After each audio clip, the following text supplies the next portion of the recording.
नमस्कार दोस्तों, आज का हमारा अध्याय है जीवन की मौलिक इकाई भाग 1। दोस्तों, आज हम इस अध्याय के प्रथम भाग को समझेंगे और जानेंगे कि कोशिका क्या होती है, जिसके बाद हम समझेंगे कि कोशिका की खोज किसने करी थी। तो चलिए दोस्तों शुरू करते हैं। दोस्तों, आपने अपनी पिछली कक्षा में पढ़ा होगा कि हमारी पृथ्वी में बहुत से जीव जंतु खुशी खुशी रहते हैं। पर दोस्तों, क्या कभी आपने ऐसा सोचा है कि ये जीव जंतु किस चीज के बने होते होंगे? चलिए दोस्तों, आज इस वीडियो में हम ये जानने की कोशिश करते हैं। दोस्तों, हमारे पृथ्वी में जितने भी जीव जंतु रहते हैं वे कोशिकाओं के बने होते हैं। अब आप सोच रहे होंगे कि ये कोशिका क्या होता है। दोस्तों, सभी जीव जंतु छोटी सूक्ष्म इकाइयों से बने होते हैं जिन्हें कोशिका कहते हैं। चलिए इसे एक उदाहरण के रूप में समझते हैं। दोस्तों, आपने अपने आसपास इमारतों को देखा होगा, इमारतों को बनते हुए भी देखा होगा। एक एक ईंट को जोड़ा जाता है और जैसे ही एक एक ईंट जुड़ती है वैसे दीवारें खड़ी हो जाती हैं। उस तरीकों से दीवारों से मिलकर एक कमरा बनाया जाता है और फिर ऐसे ऐसे कर कर एक इमारत बन जाती है। तो अगर हम देखें तो इमारत का जो छोटा सा उपकरण था जिससे इमारत बनी वह ईंट थी। तो वैसे ही अगर हम देखें तो जीवित जीव भी छोटी सूक्ष्म इकाइयों से बनते हैं जिन्हें कोशिका कहते हैं। कोशिका को जीवन का निर्माण खंड कहा जाता है। दोस्तों, चाहे वह इंसान हो या जानवर हो, पेड़ हो या पौधे हो, सभी कोशिकाओं से बनते हैं। इसीलिए इन्हें जीवन का निर्माण खंड कहते हैं और कोशिका के अध्ययन को कोशिका का विज्ञान कहते हैं। सभी जीव जंतु इन कोशिकाओं की मदद से कुछ न कुछ कार्य करते हैं। दोस्तों, और हम यह भी कह सकते हैं कि कोशिकाएं हमारे जीवन का आधार है। चलिए दोस्तों, अब हम ये जानते हैं कि कोशिका की खोज किसने करी थी। कोशिका की खोज रॉबर्ट हुक नाम के एक वैज्ञानिक ने 1665 में करी थी। उन्होंने एक बोतल की कार्क ली। कार्क लकड़ी के तने का एक टुकड़ा होता है जिसे बोतल की ढक्कन बनाने के लिए इस्तेमाल किया जाता है।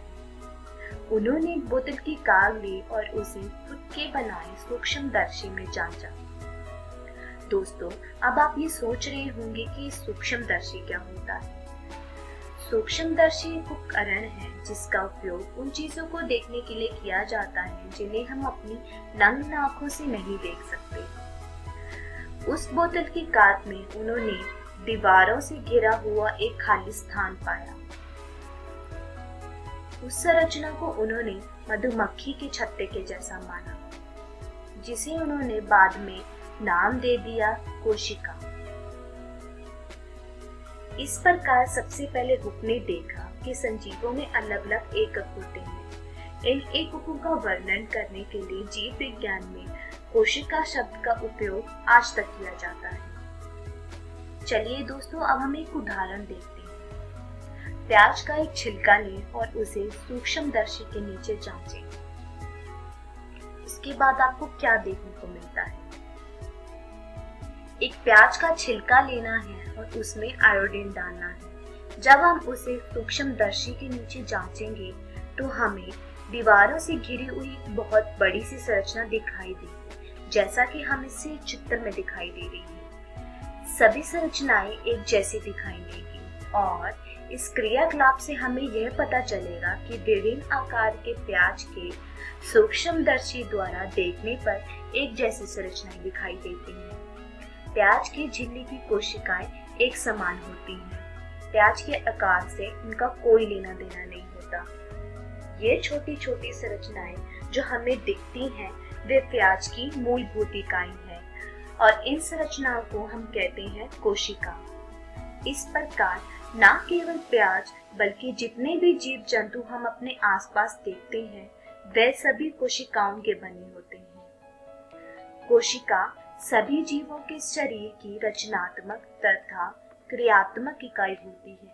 कोशिका कई आकार में होती है जो 1 माइक्रोमीटर से 100 माइक्रोमीटर तक होती है।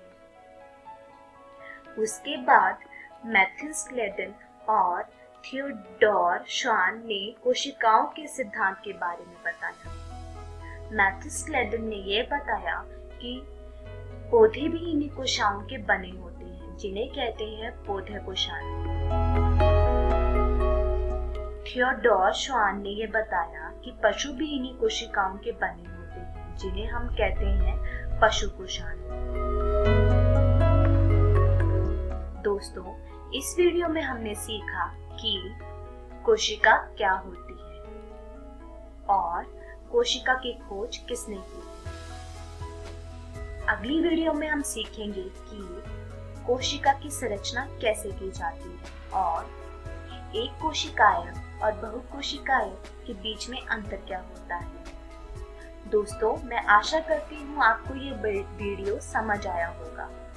तब तक आप अपनी पाठ्य पुस्तक से आज के पढ़ाए इन विषयों को दोहराने की कोशिश कीजिएगा। धन्यवाद।